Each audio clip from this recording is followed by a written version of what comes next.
Padre, gracias por darnos este tiempo, Dios.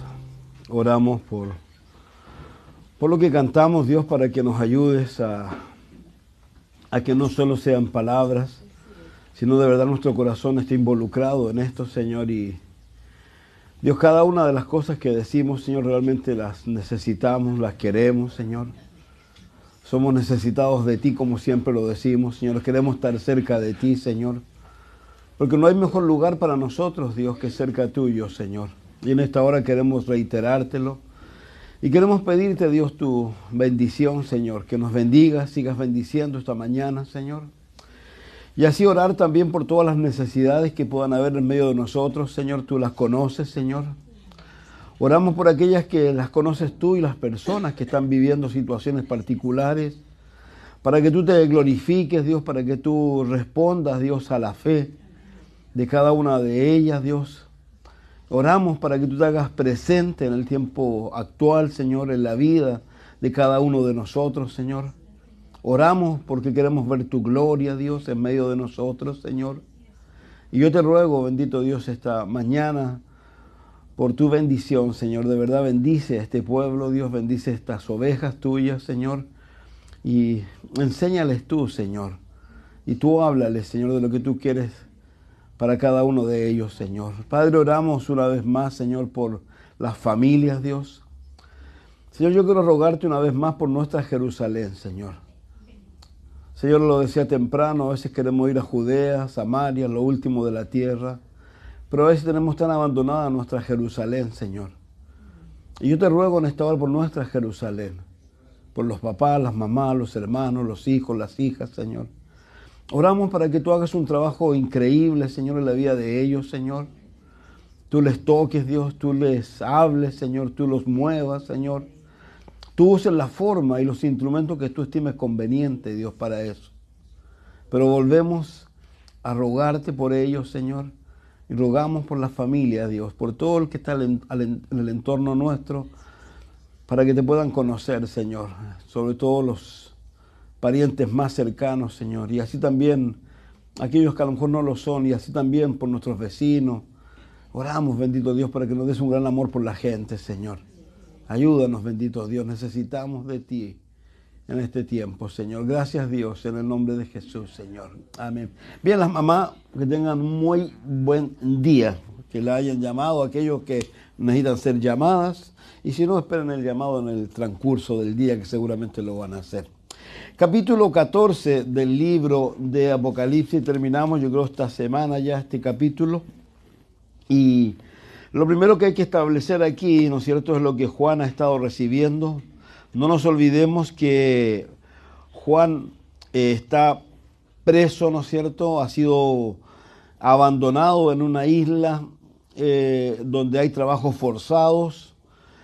Y el emperador del momento trató de asesinarlo, colocándolo en una olla hirviendo de aceite, no pudieron hacerlo. Ahora esos milagros de alguna manera en aquel entonces se veían, siempre se hace mucha mención acerca de el discípulo de Juan, Policarpo.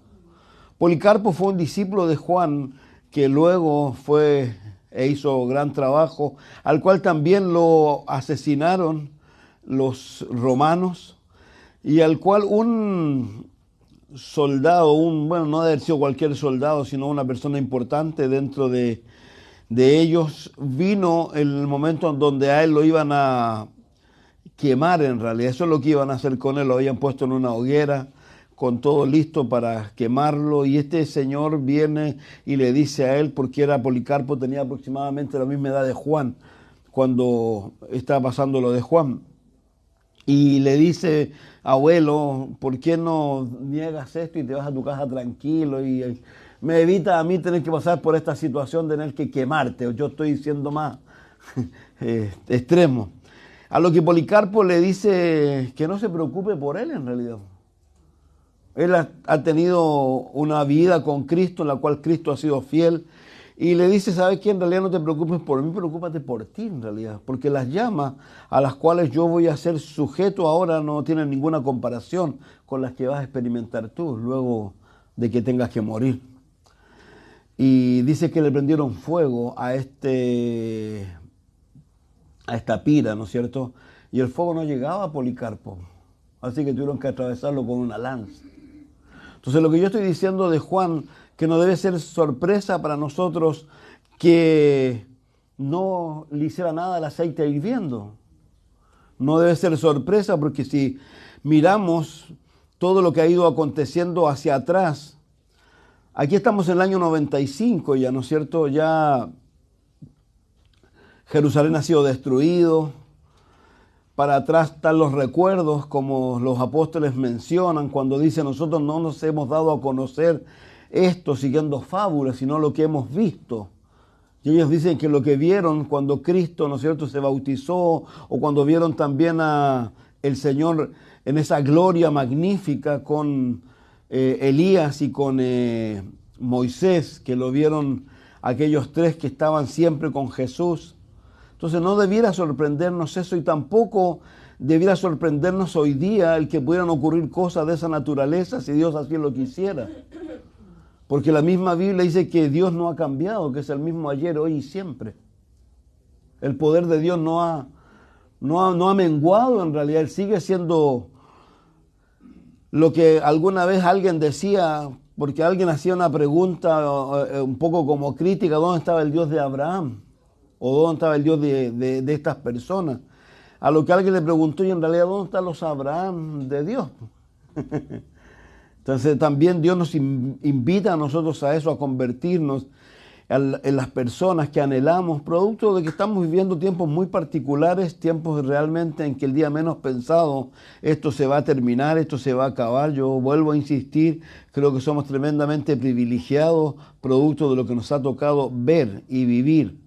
Nosotros somos personas que hemos visto lo que nadie más ha visto hacia allá, y también de alguna manera yo creo que lo que más pronto pudiera ser que nos toque vivir va a ser, bueno, el rapto de la iglesia y a lo más Israel ser atacado por Rusia y algunos otros países árabes. Sería lo más que podríamos ver.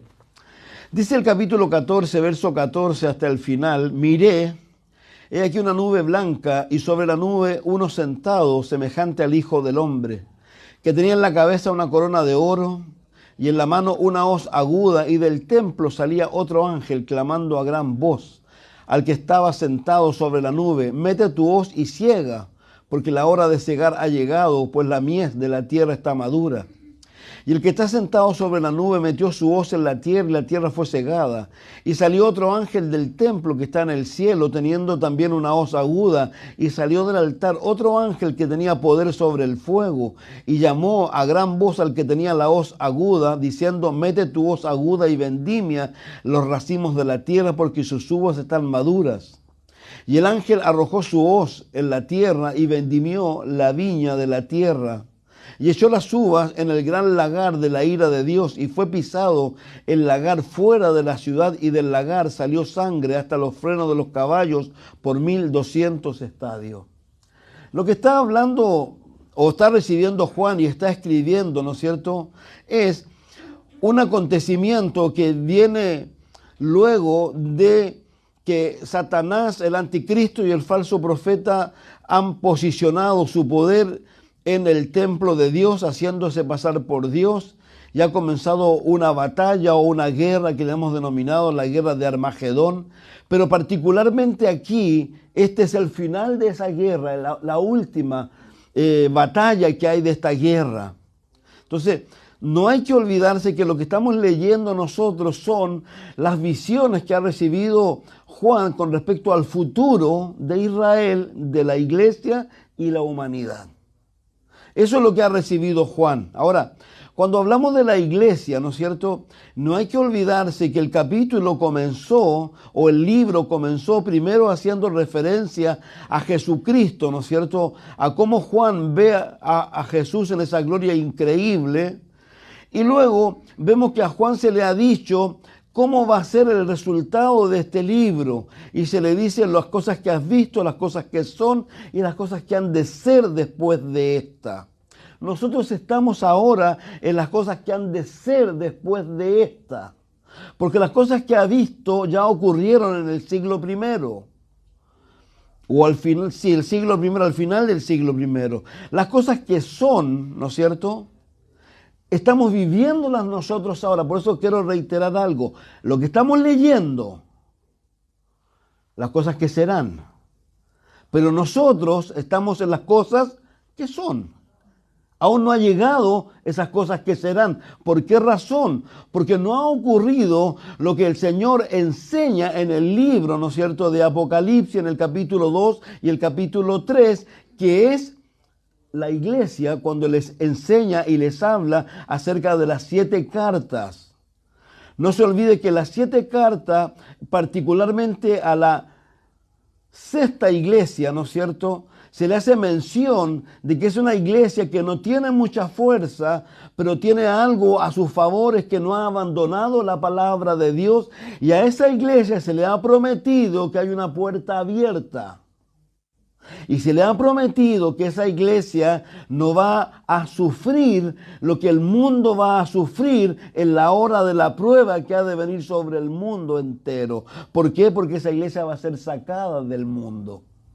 Y eso ocurre, ya lo hemos visto en el capítulo 4, versículo 1 del libro, cuando la Biblia nos dice que Juan es tomado y llevado al cielo, y en el capítulo 5 encontramos a la iglesia, que ahí la define por raza, por personas de todo tipo, y la cantidad de personas que es increíble, y que están dándole gracias al Cordero porque los ha hecho reyes, sacerdotes y reinarán sobre la tierra. Entonces, desde el capítulo 6 ha comenzado las cosas que serán después de esta. Entonces, lo que nosotros estamos viendo de alguna manera es el futuro de esta humanidad, de la cual nosotros no debiéramos ser parte, porque nos vamos a ir con Cristo. Si nos quedáramos sería terrible. Entonces, ya lo hemos dicho, el Señor le ha dicho al ángel, el ángel a Juan, y Juan ha mandado la carta o las cartas a las 7 iglesias y las ha repartido. La iglesia de aquel entonces, ¿no es cierto?, a la que recibe esta carta, ¿no es cierto?, que obviamente le queda mucho por sufrir, está viviendo lo mismo que estamos viviendo nosotros y que han vivido la iglesia durante toda la época de ella, que es sufriendo persecución de aquellos que no creen en el Señor y se burlan de las cosas de Dios. Y algo interesante, cuando uno lee este libro, sobre todo el libro de Apocalipsis, usted se va a dar cuenta que siempre hay unos momentos donde el Señor para y dice cosas tan simples como vengo pronto, vengo en breve. Para que al creyente no se le olvide eso. Lo hemos dicho, el hecho de creer en el rapto de la iglesia, de creer que Jesús puede venir en cualquier momento, según lo que el apóstol Juan dice, nos hace bien a nosotros. Juan dice en el capítulo 3 de Primera de Juan, amados, no sabemos lo que hemos de ser, pero sabemos que seremos semejantes a Él. Y el que tiene esta esperanza, dice, ¿qué es lo que hace? Se purifica. Sí, el peligro más grande que hay es como Jesús lo enseñó. Jesús cuando habla de esto mismo, ¿no es cierto? Acuérdense que Él fue muy majadero con esto. Él cuando habla en Mateo 24 y termina de alguna manera colocando un llamado, ¿no es cierto?, a la iglesia y a los creyentes de aquel momento, les coloca el ejemplo de los 2 siervos, del siervo fiel y del siervo infiel. El siervo fiel dice que va a esperar a Jesús en el momento que sea, la hora que sea. Digamos, no hay drama. Pero el siervo infiel, dice, es aquel que piensa que Jesús tarda en venir y que comienza a hacer cosas que no corresponden. Entonces, el inminente regreso de Jesucristo de alguna manera a nosotros nos hace bien. El pensar que puede venir en 5 minutos más nos hace bien. Nos hace bien no solo, y aquí nos va a mencionar un poco por nosotros, sino también nos hace bien por los que viven alrededor nuestro. Porque a veces nos olvidamos de que las personas que viven alrededor nuestro, como se ha dicho tantas veces, como el Señor Jesús se lo dijo a Nicodemo, cuando le dijo, a lo mejor, y Nicodemo no entendió, luego comprendió, le dijo, es necesario nacer de nuevo. Y Jesús le dice, al final de esa parte, termina diciendo, porque el que tiene al Hijo tiene la vida, pero el que no tiene al Hijo, la ira de Dios está sobre él. Y la ira de Dios es la separación de Dios eternamente, tal como nos decían los capítulos anteriores o los versos anteriores de este libro, cuando dice que el humo del tormento sube por los siglos, de los siglos, de los siglos, de los siglos, y no tienen reposo de día ni de noche, nunca. Como dice que ese animalito, ¿no es cierto?, esa lombriz que dicen que es, que nunca muere, es esa conciencia de saber que pudieron haber cambiado su destino, pero no lo cambiaron. ¿Por qué? Porque no quisieron recibir a Jesús como Señor y Salvador. Entonces, cuando yo tengo esta conciencia de que Jesús puede venir en cualquier momento, no solo me hace bien a mí, sino también le hace bien a mi entorno. Porque a mi entorno yo le voy a estar predicando de ese Jesús. Y le voy a estar diciendo, prepárate. Prepárate, tú no sabes si vas a vivir un rato más. Recién nos hablaba, las chiquillas se demoraron en llegar porque hubo un accidente en Limonares. A lo mejor hubo gente fallecida, no sabemos. Pero así es la vida.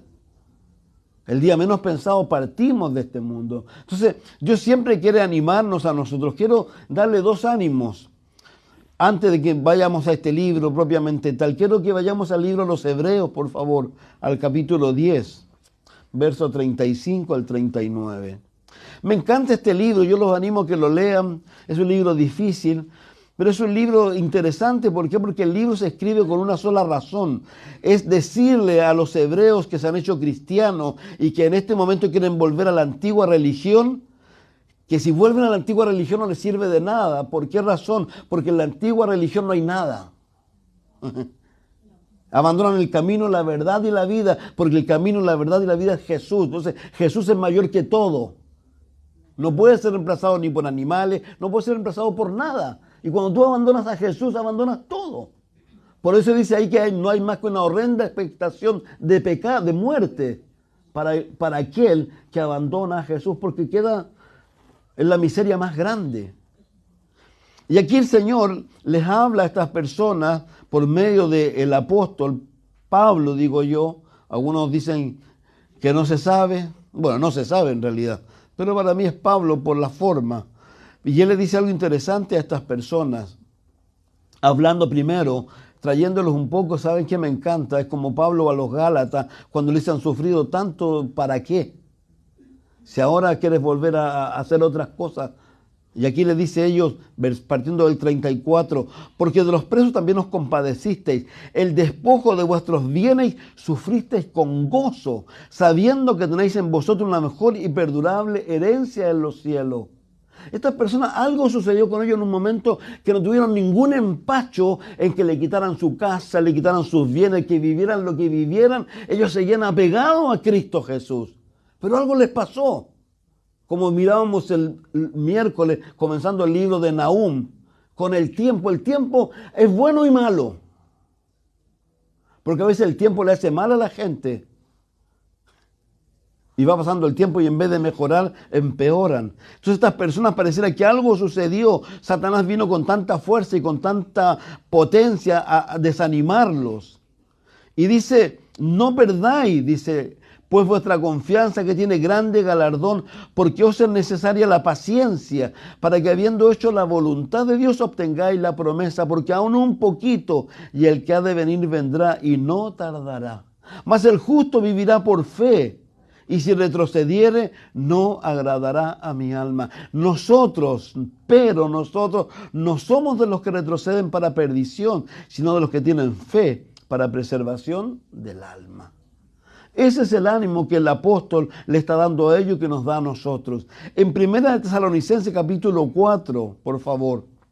Ya este sí es el apóstol Pablo, versículos 7 al 18. Lo mismo, aquí está pasando que estas personas, porque han escuchado a quien no deben, están pensando que las personas que han muerto ya con anterioridad a ellos, que ellos están vivos, no van a vivir algunas cosas y van a ir a algún lugar que no corresponde. Por eso el apóstol lo primero que les dice a ellos, hace mención con respecto a que hay una diferencia entre ellos y los otros. Dice el verso 13, tampoco queremos, hermanos, que ignoréis acerca de los que duermen, para que no os entristezcáis como los otros que no tienen esperanza. Jesús dijo algo muy simple en Juan 14 a los discípulos. No estén tristes, no se angustien. Es verdad que me voy, pero ¿a qué me voy? A preparar morada para que donde yo esté, ustedes estén conmigo. No se olviden que Jesús murió, me encanta Romano, resucitó, ascendió a los cielos. ¿Y dónde se sentó? A la diestra del Padre. Y nos va a venir a buscar para llevarnos ¿dónde? A la diestra del Padre. Para luego venir lo que vamos a aprender hoy día. Entonces, porque si creemos que Jesús murió y resucitó, así también traerá Dios con Jesús a los que durmieron en Él. Por lo cual os decimos esto en palabra del Señor, que nosotros que vivimos, que habremos quedado hasta la venida del Señor, no precederemos a los que durmieron. Porque el Señor mismo con voz de mando, con voz de arcángel, con trompeta de Dios, descenderá del cielo, los muertos en Cristo resucitarán primero. Luego nosotros los que vivimos, los que hayamos quedado, seremos arrebatados juntamente con ellos en las nubes para recibir al Señor en el aire. Y así estaremos siempre con el Señor. Por tanto, alentaos los unos a los otros con estas palabras. Hace pocos días yo escucho a mi pastor, me voy a casa y escucho a mi pastor Raúl todos los domingos. Y comienza a ser el domingo este o el anterior, que algo le ocurrió, estaba en su casa con su nieto, con el rubio, el Micaías, que se llama, y con su esposa, con Sharon. Y algo hizo la Sharon, se metió a un cuarto, no sé de qué, pues yo no lo hallaba. Y él sinceramente pensó que había venido el rapto. ¿Saben? Eso va a ser así. Así va a ser. Dicen un abrir y cerrar de ojos. Entonces, no nos olvidemos de esas cosas. Es verdad, estamos aprendiendo de algo futuro que nosotros no vamos a vivir. Y van a haber personas en aquel entorno, ¿cierto?, que van a tener esa capacidad de dar la vida por Jesús. Pero no hay que olvidarse de estas cosas. ¿Qué es lo que estábamos mirando? Juan recibe las visiones en relación al futuro de Israel, la iglesia, ¿no es cierto?, que se va a ir, y la humanidad. ¿Cuándo ocurre esto? El año 95 él recibe esto. Entonces la iglesia, vuelvo a reiterar, a veces está sufriendo, los creyentes están sufriendo. A mí me encanta Pablo cuando dice que las aflicciones del tiempo presente no son comparables con la gloria venidera. Esas son las cosas que tienen que estar aquí, tienen que estar aquí. Porque son las cosas que te ayudan. Cuando tú te olvidas de estas cosas, olvídate. Tú vas a llegar a un lugar donde puede ser tremendamente lejano. Entonces, ¿qué es lo que nos está diciendo aquí? Lo primero nos está diciendo el apóstol, y hay cosas que tenemos que recordar, ¿no es cierto? Primero, que el primer acontecimiento en que va a participar la iglesia o el pueblo de Dios es el rapto de la iglesia, lo que leíamos en Tesalonicenses 4:17. Y algo muy importante, el segundo acontecimiento que va a participar la iglesia. ¿Por qué digo esto? Porque lo que estamos leyendo aquí en el libro de Apocalipsis capítulo 4, esta guerra que llamamos Armagedón, tú y yo vamos a participar de esa guerra. Tú y yo vamos a venir con Cristo. No se olvide que este libro no es un libro que vaya así ordenadamente, cronológicamente, no está así el libro. Entonces este libro lo que está declarando aquí es un poco lo que está ocurriendo con Cristo. Va a haber más información en el capítulo 16 de Apocalipsis.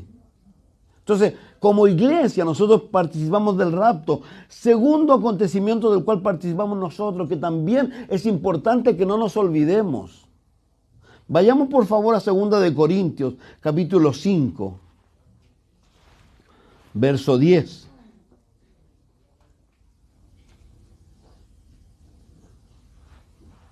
El apóstol Pablo comienza este capítulo haciendo mención de lo que va a ocurrir con nosotros si morimos o si somos llevados por el Señor.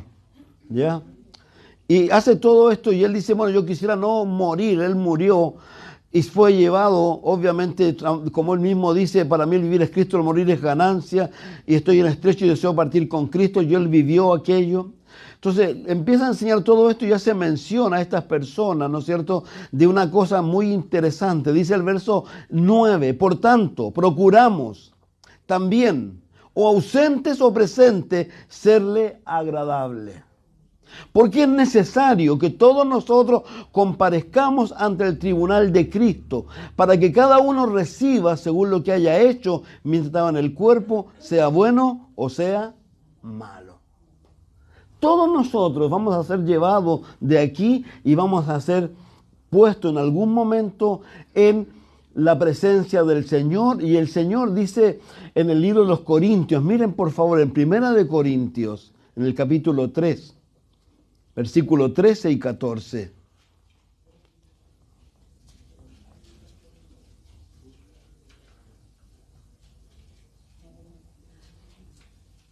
Dice, vamos a leer un poco más arriba en realidad, mejor.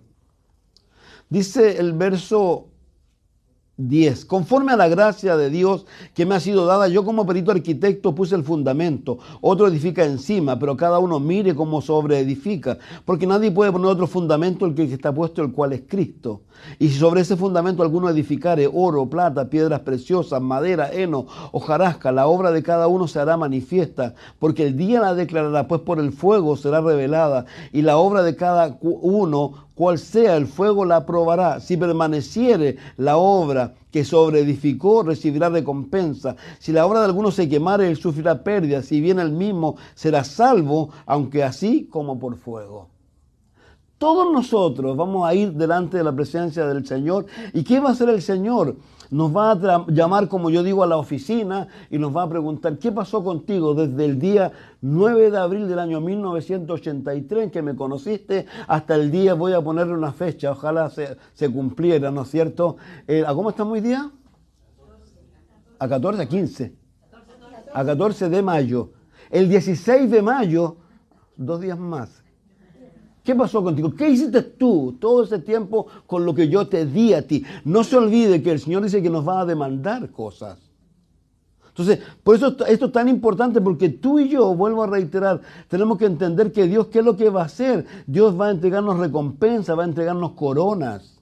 El apóstol Pablo lo dice cuando él se despide de Timoteo, me espera la corona de justicia, dice él. Ahora, yo insisto y lo he dicho en alguna ocasión, en el cielo van a haber lágrimas. El libro de Apocalipsis, el capítulo 21, dice que Dios enjugará toda lágrima. Personalmente yo creo que esas lágrimas que está hablando allí son las lágrimas de esas personas o de nosotros, algunos de nosotros, que podamos llegar a esta instancia y saber que con nuestra vida en Cristo no hicimos nada. Somos salvos porque Jesús murió por nosotros en la cruz del Calvario, porque Él pagó por nuestros pecados, porque la salvación es un regalo, pero que no hicimos nada más. Y eso va a procurar y traer a nosotros lágrimas. Y si Dios no nos enjugara las lágrimas, ¿sabe qué? Viviríamos toda la eternidad llorando. Ahora, la idea es que no sea eso. Por eso creo que es tan importante entender lo que dijimos primero, la necesidad de saber que estamos en un mundo en que necesita a Jesucristo, que tú eres la sal, que tú eres la luz, que tú tienes un rol preponderante en este tiempo, que tú no tienes la menor idea de cuando tú hablas de Jesucristo, lo que puede hacer el Espíritu Santo en la vida de una persona y cómo Dios te puede sorprender a ti. Entonces, estos son los 3 acontecimientos, ¿no es cierto?, que podemos mirar, que vamos a pasar. El rapto de la iglesia, el tribunal de Cristo, ¿no es cierto? Hay algo interesante, a mí me gusta lo que el apóstol Pablo le dice a los romanos, cuando les dice, lo voy a citar nomás en el capítulo 13, que no nos juzguemos más los unos a los otros, porque cada uno dará cuenta a Dios de sí. Entonces, Dios te invita a que tengas tú esa claridad. Ahora, fíjense que hay algo interesante. Yo decía que nosotros vamos a participar de una guerra o de una batalla. Pero antes de esa batalla hay algo que no es menor, que también ocurre en el cielo. ¿Saben lo que es eso, no? En el cielo hay una fiesta, hay una boda. Vayamos a Apocalipsis 19, versos 7 y 8. Muchos de ustedes sabrán esto, pero voy a tomar las palabras de Pedro. No me importa, se los voy a decir de nuevo igual. Él dice, yo sé que ustedes lo saben, pero se los voy a reiterar para que no se olviden. Dice el versículo 7 del capítulo 19.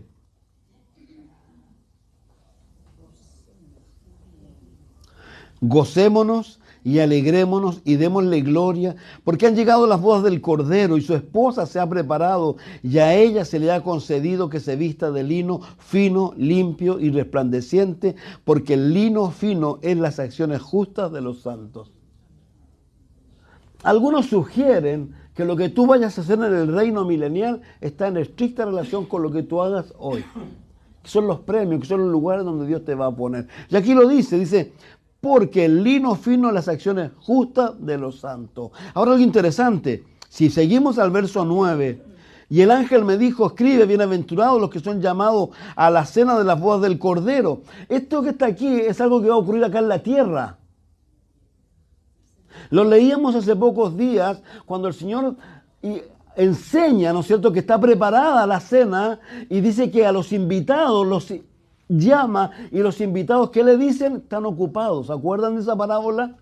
De eso es lo que está hablando hoy. Esa cena que va a ser invitada las personas, obviamente, cuando el Señor dice que vengan al reino del Señor. Y dice, y me dijo, estas palabras son palabras verdaderas de Dios. Yo me postré a sus pies para adorarle. El ángel, él me dijo, mira, no lo hagas, soy consiervo tuyo y de tus hermanos que retienen el testimonio de Jesús. Adora a Dios porque el testimonio de Jesús es el espíritu de la profecía. Entonces vi el cielo abierto y a un caballo blanco, y al que lo montaba se llamaba Fiel y Verdadero, con justicia juzga y pelea. Si tú tomas estos textos y los pones al lado de Apocalipsis 14, verso 14 adelante, está hablando de lo mismo.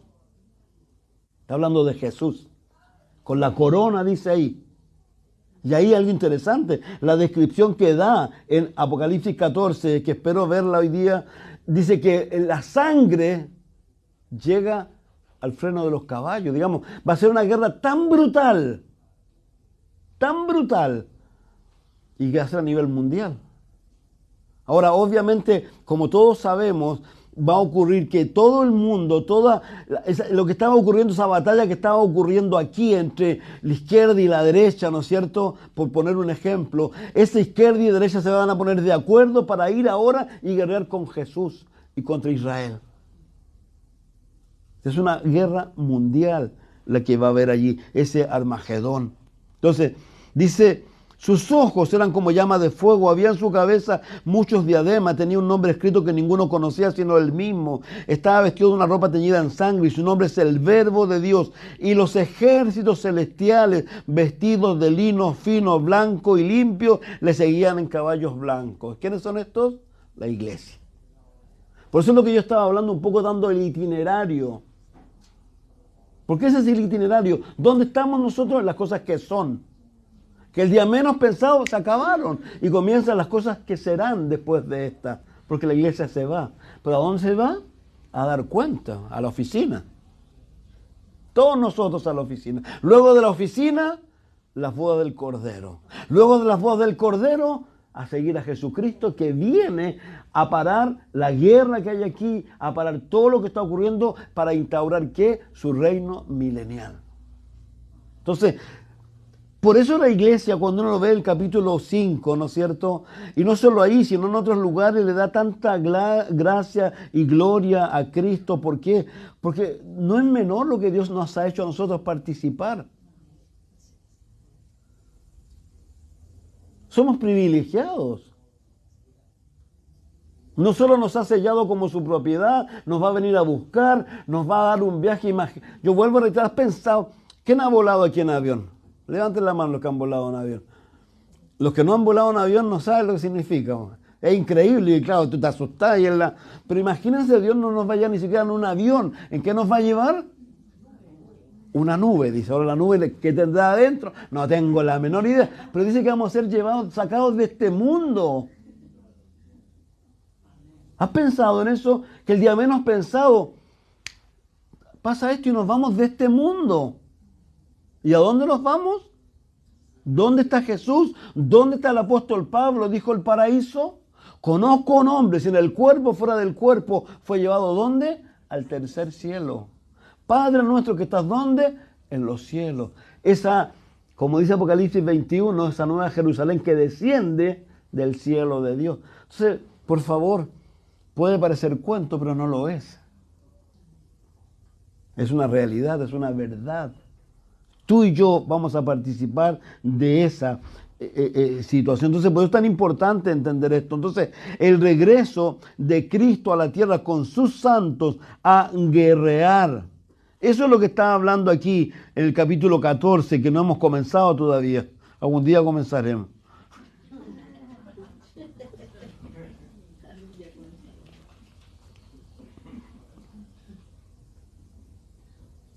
Miré aquí una nube blanca, medio de locomoción. ¿En qué fue llevado Jesús? En una nube. Y sobre la nube uno semejante al Hijo del Hombre, que tenía en la cabeza una corona de oro y en la mano una hoz aguda. Y del templo salió otro ángel clamando a gran voz sentado sobre la nube: mete tu hoz y ciega, porque la hora de cegar ha llegado, pues la mies de la tierra está madura. Fíjate que aquí hay hartas cosas que son interesantes. ¿Por qué? Primero, ya lo dijimos en el capítulo 16, verso 14, verso 15. En Joel capítulo 3 nos habla de esta guerra que es la guerra de Armagedón, ¿no es cierto? En la penúltima guerra. ¿Por qué? Porque después de esta guerra hay otra guerra más, ¿no? Ustedes pensaron que las cosas habían parado. Hay otra guerra más. Recuerden que luego viene el milenio. En el milenio hay una particularidad, que Satanás es atado y es suelto al final de los 1000 años. ¿Y que sale? A buscar a todas esas personas que han vivido con Cristo, que han disfrutado del gobierno de Cristo, pero que nunca se han rebelado. ¿Por qué? Porque la justicia era como corresponde. Pero apareció Satanás y los animó. ¿Y qué hicieron? Dice la Biblia que lamentablemente se rebelan y son tantos como la arena del mar. Para mí es una pena. Pero lo más interesante es que ahí dice que hay otra batalla. ¿Cómo se llama esa? Gog y Magog. Hay dos Gog y Magog. Un Gog y Magog que es el que puede ocurrir en nuestro tiempo, que es Rusia, los países árabes atacando a Israel. Se llama Gog y Magog. Luego Armagedón, la que estamos aprendiendo, que es una guerra que comienza, como lo hemos dicho, cuando Satanás o el anticristo dice: yo soy Dios, porque él está gobernando por alianzas humanas. Recuerden Daniel, y los demás dicen perdón, pero él, como ha formado un ejército propio, se impone y se arma una guerra. Pero esa guerra cambia cuando Jesús viene, porque todos ellos se unen en contra de Cristo. Y ese es Armagedón. Y luego lo que acabamos de mencionar, ¿cuál es? Gog y Magog nuevamente. Entonces, son cosas que están allí. Ahora, algo interesante, ¿qué es lo que ha estado aconteciendo aquí? Si vamos un poco para atrás, es la última guerra está en Apocalipsis 20. ¿Qué es lo que ha acontecido? El anticristo ha ido contra los santos, que son Israel, contra los gentiles que no se han marcado, y los ha vencido y están muriendo. Recuerden que el capítulo 13, versículo 13, capítulo 14, versículo 13 decía: bienaventurados los que mueren en Cristo. Ahora, hay que tener algo muy claro con respecto a esto, porque en algún momento hubo una historia, unos libros que hizo Tim LaHaye, que hablan del milenio y varias cosas, y mucha gente se alucinó con eso pensando que ellos podían ser parte del comando tribulación. Pero no te olvides que los 3 primeros años y medio son de engaño. Que ha llegado un momento en donde el anticristo, producto de que el falso profeta le está cooperando, ¿no es cierto?, va a hacer que toda la gente se marque, no van a poder comprar ni vender. Entonces, hay que tener cuidado cuando uno piensa que, no, si en ese tiempo, si hoy no me voy, ese tiempo es un tiempo peligroso, muy, muy peligroso. Entonces, esa es la situación. Entonces, ¿qué es lo que ha llegado ahora? Ha llegado la hora que se cumpla la promesa. ¿Cuál promesa? Vamos a Zacarías capítulo 14. Yo los animo a los que tomen apunte, tomen apunte. He aquí, el día de Jehová viene, y en medio de ti serán repartidos tus despojos, porque yo reuniré a todas las naciones para combatir contra Jerusalén. La ciudad será tomada, serán saqueadas las casas, violadas las mujeres. A la mitad de la ciudad irá en cautiverio, más el resto del pueblo no será cortado de la ciudad. Después saldrá Jehová y peleará con aquellas naciones. Fíjense que aquí hay algo muy interesante para aquellos que niegan la deidad de Cristo. Porque el que va a volver al monte de los olivos, ¿quién es? ¿Quién partió del monte de los olivos? Jesús. Los apóstoles le dijeron, a los apóstoles le dijeron los ángeles: hey, este mismo que ha sido tomado va a volver. ¿Quién es? Cristo. Pero miren, aquí está hablando de Jehová. Y él dijo: yo y mi Padre, uno somos. Dice: y peleará con aquellas naciones como peleó en el día de la batalla, y se afirmarán sus pies en aquel día sobre el monte. ¿Quién va a poner el pie sobre el monte de los olivos? Jesús. Dice que será enfrente de Jerusalén al oriente, y el monte de los olivos se partirá por el medio hacia el oriente y hacia el occidente, haciendo un valle muy grande. La mitad del monte se apartará hacia el norte, la otra mitad hacia el sur. Huiréis al valle de los montes, porque el valle de los montes llegará hasta Sal. Huiréis de la manera que huiste por causa del terremoto de los días de Usías, rey de Judá. Y vendrá Jehová mi Dios, y con él todos los santos. Yo reitero, si esto tiene que alucinarte, a mí me alucina. Saber que el día menos pensado me voy en una nube, voy a ir a estar con Cristo. ¿Cuánto tiempo? No es tanto el tiempo a lo mejor, porque puede venir el Señor en cualquier momento, luego que nos vayamos nosotros. Recuerden que son 7 años. 7 años. Y viene Jesús nuevamente. Y tú con él ahora. ¿Dónde podemos también afirmar esto? Ya lo mirábamos recién, ¿dónde? Lo mirábamos en el texto del libro de Apocalipsis. Pero algo interesante quiero mencionar. Verso 6, por favor. Acontecerá que ese día no habrá luz clara ni oscura. Será un día el cual es conocido de Jehová, que no será día ni de noche, porque sucederá al caer la tarde, habrá luz. Estamos hablando, ¿no es cierto?, de que Jesús vuelve.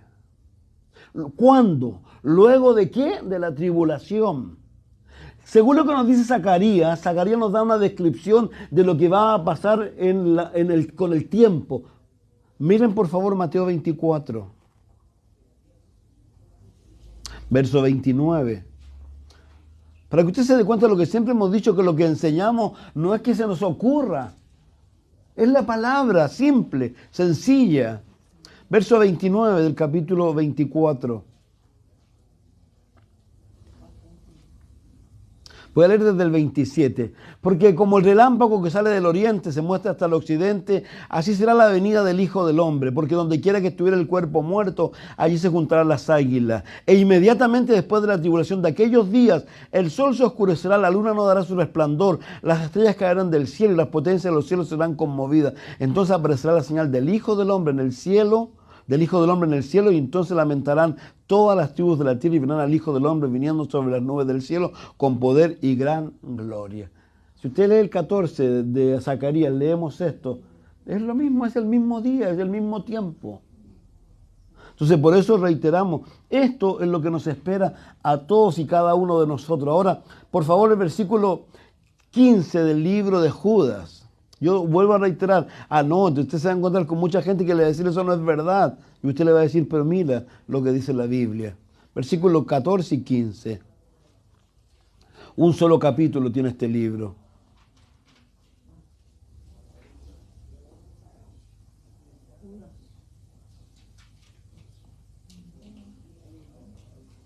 De esto también profetizó Enoc, séptimo desde Adán, diciendo, he aquí vino el Señor con sus santas decenas de millares, para hacer juicio contra todos y dejar convicto a todos los impíos de todas sus obras impías que han hecho impíamente y de todas las cosas duras que los pecadores impíos han hablado contra él. Fíjese que lo que está diciendo aquí, y dándonos un detalle no menor, Judas, nos dice que viene el Señor, viene con nosotros. Algo interesante.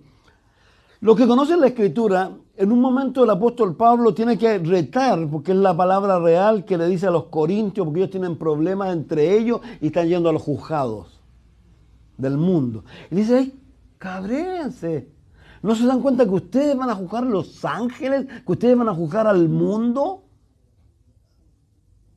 Y eso es verdad. Cuando Jesús vuelva con nosotros, ¿a qué vuelve Jesús? Mateo 25, verso 31 adelante. Miren, por favor.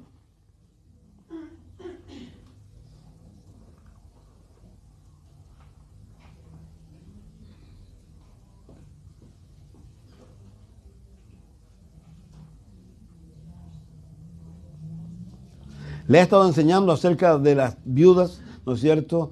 Perdón, de las vírgenes sensatas e insensatas. también de cómo le entregó talento. Y lo tremendo, dice el verso 23, a uno dice, su Señor le dice, bien buen siervo y fiel, sobre poco has sido fiel, sobre mucho te pondré, entra en el gozo de tu Señor. Pero llegando también al que había recibido un talento, dijo, Señor, te conocía que eres hombre duro, que ciega donde no sembraste, recoge donde no esparciste, por lo cual tuve miedo, fui y escondí tu talento en tierra, aquí tienes lo que es tuyo. Bien, respondiendo su Señor le dijo, siervo malo, negligente, sabías que ciego donde no sembré y que recoge donde no esparcí, por tanto debías haber dado mi dinero a los banqueros, al venir yo hubiera recibido lo que es mío con los intereses, y quitarle pues el talento, dale al que tiene 10 talentos, porque el que tiene le será dado, y al que tendrá más, y el que no tiene, aún lo que tiene le será quitado. Al siervo inútil, echarlo en las tinieblas de afuera, allí será el lloro y el crujir de dientes, el infierno. Qué tremendo que puedan haber personas que pudiéndose ir al cielo van a ir a este lugar, simplemente por esto. Y ahí dice, cuando el Hijo del Hombre venga en su gloria y todos los santos ángeles con él y nosotros también, entonces se sentará en su trono de gloria y serán reunidos delante de él todas las naciones y apartará los unos de los otros, como aparte el pastor las ovejas de los cabritos, y pondrá las ovejas a su derecha, los cabritos a su izquierda. Entonces el rey dirá a los de su derecha, no se olviden nunca de eso, los de la izquierda van al infierno. Venid benditos de mi Padre, heredad del reino preparado para vosotros desde la fundación del mundo. ¿Qué es lo que les dice? Venid benditos de mi Padre al reino preparado para vosotros. ¿Qué reino? El reino milenario que hablamos tanto. Vamos más abajo al 41 al tiro, por favor. Entonces dirá también a los de la izquierda, apartaos de mí, malditos, al fuego eterno preparado para el diablo y sus ángeles. Entonces eso es lo que va a acontecer, de eso es lo que estamos hablando, de eso es lo que habla Apocalipsis 14, que no vamos a seguir más, pero de eso es lo que habla allí, vamos a ver la próxima semana, verso a verso, palabra a palabra, pero de eso está hablando, de ese momento donde Jesús venga con nosotros, ¿a qué? A instaurar el reino milenial y a juzgar las naciones. Pero ¿qué es lo que ha pasado antes? Se fue su iglesia, Rusia atacó a Israel, pudiera ser después, se fue su iglesia pasó al tribunal de Cristo, su iglesia recibió las coronas, su iglesia viene con Cristo. Ahora, por favor, y reitero algo, el tiempo es corto desde ese momento en que la iglesia se va a cuando acontece esto. ¿Cuántos años son? 7. Uno, vuelvo a reiterar, uno piensa, yo digo 2023, ¿qué pasó con el 2022, 21, el 19? Uno antes hablaba de la música de los 80. ¿Se ríen algunos, no? La música, ¿saben lo que significa la música de los 80, no? ¿Hace cuánto tiempo? 43 años. Y pensamos que los 80 estaba ahí. Hermanos míos, uno de estos días viene Jesús. Para Él, un día es como 1000 años como un día. Y yo los animo nuevamente, como les leí al principio. Aún un poquito, y el que ha de venir, vendrá. Pero nosotros no somos de los que retroceden. Yo te animo una vez más. Vamos a verlo, vuelvo la próxima semana. Te animo a que le digas a Dios que te convierta en un predicador. Que tú vuelvas a llenarte del amor de Dios, para que vuelvas a amar a Cristo como Él merece ser amado, y a quien puedas le digas, Cristo te ama. Y te vas a sorprender de la respuesta que vas a encontrar. Algunos se van a reír, pero algunos te van a decir, ¿verdad? Yo pensé que nadie me amaba. Hay mucha gente que piensa que este mundo nadie los ama, pero se olvidan, Cristo sí los ama. Y el único que le puede decir eso, ¿saben quién eres? Tú. Los ángeles anhelan hacerlo, pero tienen que esperar hasta el final, ya lo vimos. Entonces tú eres el único que le puede decir a la gente, Dios te ama. Pero como el pastor Chuck decía, no podemos dar lo que no tenemos. Por eso no hay que estar cerca, hay que estar pegados. Pegados a Él llevamos fruto. Cerca no sirve de nada. Pegados. Como estos, ¿se acuerdan esta película? Estaban pegados. Son películas viejas. Pegados. Ya. Padre, gracias. Gracias por tu amor, por tu misericordia y de verdad por todo. Yo sé que a lo mejor hay harta cosa, pero gracias porque esto es verdad, Señor. Porque uno de estos días vas a venir. Gracias porque así también en la antigüedad muchos dudaron, Señor. Y cuando tú viniste por primera vez, Señor, a morir, tú tuviste que orar y llorar, Dios, a los pies de Jerusalén, Señor, porque dijiste si ellos hubieran conocido el día de su visitación, pero que ellos no van a poder verte hasta que digan bienaventurado el que viene en el nombre de Dios. Y sabemos todo lo que han tenido que vivir ellos, Señor, los sufrimientos que han tenido que vivir. Y yo te ruego, Padre bendito, que así como iglesia también nos ayudes a nosotros a ser parte de los que tú vas a venir a buscar, que tú vas a llevar, Señor. Que no se ocurra ni siquiera pensar por un momento de que podemos ser personas que nos vamos a quedar aquí, Señor. Señor, tú has muerto por nosotros, has resucitado por nosotros, Señor. Te has ido para preparar morada para que donde tú estás estemos contigo, Señor. No nos permitas olvidarnos nunca de eso, Señor. No nos permitas olvidarnos de lo que somos y sobre todo de a dónde vamos, Señor. Gracias, Dios, por estar tú allí ya y gracias por todo lo que ya han llegado a ese lugar, que sin lugar a dudas deben estar ansiosos, Señor, porque lleguen los demás, Señor. Gracias, Dios, te amamos y te damos gracias en el nombre de Jesús, Señor. Amén y amén. Dios les bendiga mucho.